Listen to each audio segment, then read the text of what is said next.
Lakihan niyo po, lakihan niyo. Genesis. Yan, Genesis. Ano ba talaga yan? Bango. Kaya ma, laki na Same ulam. na, sa Ako apple or snake. Piling ninyo, kung susundin ninyo ng buong puso ang Panginoon na inyong Diyos at gagawa ng mabuti sa aking paningin at susundin ang aking mga kautusan at tuntunin, hindi ko kayo papadalaan ng mga karamdaman gaya ng ipinadala ko sa mga Egyptyo dahil ako ang Panginoon ang Diyos sa inyo. Ang Panginoon ang Diyos sa inyo. Ay, ba't?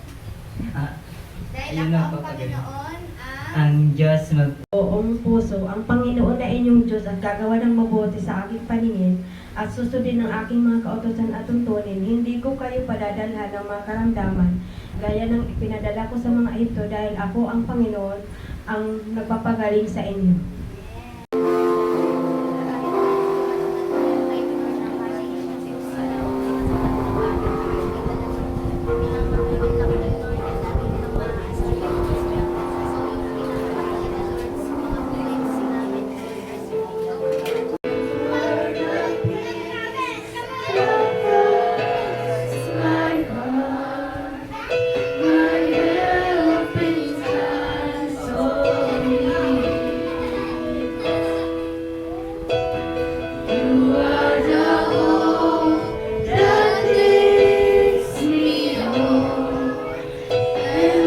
Bakit nga ba niya nasulat yung kanta na Rock of Ages? Kasi bigla siyang nakakita ng gantong bato. Next po natin. Tapos doon sa bato na yon, nakaranas po kasi siya ng bagyuhin. Tapos nakakita siya po ng bato na kung saan doon po siya nagtago. Hindi po yan yung saktong bato. Pero kasi bato yun na malaki, tapos doon po siya nagtago nung sinalpok po siya o hinampas ng bagyo.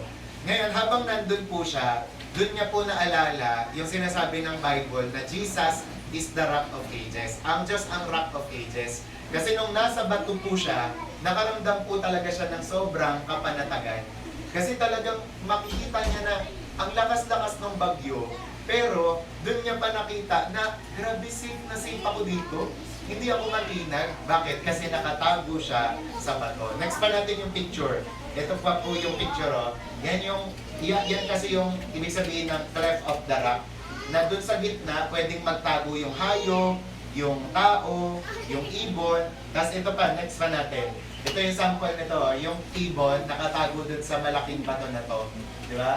So, isipin nyo maigi, ano yung katangian ng ibon na yan? Di ba? Helpless yan. Mahina. Di ba? Pag hinampas ng bagyo yan, lagot yan, patay yan. Pero alam niyo po ba, yung ibon, nakaka-survive yan whenever na nagtatago siya sa bato na yan, sa cleft of the rock. Pastor, ano ibig sabihin ng mensahe mo na yan?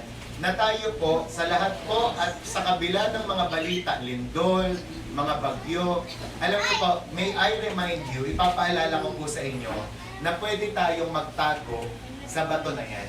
Diba? At yan po ay walang iba kundi ang Diyos.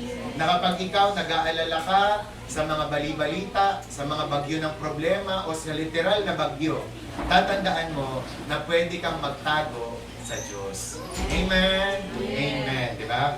So, kaya ang tanong po dito, ikaw ba ay na kay Jesus na? Pinapasok mo na ba si Jesus sa puso mo? Diba? And ngayon, this time, ibahin mo naman. Ikaw naman ang pumasok kay Jesus Christ. Diba? Ibig sabihin, papasok ka doon at mananatili ka sa Kanya. Amen?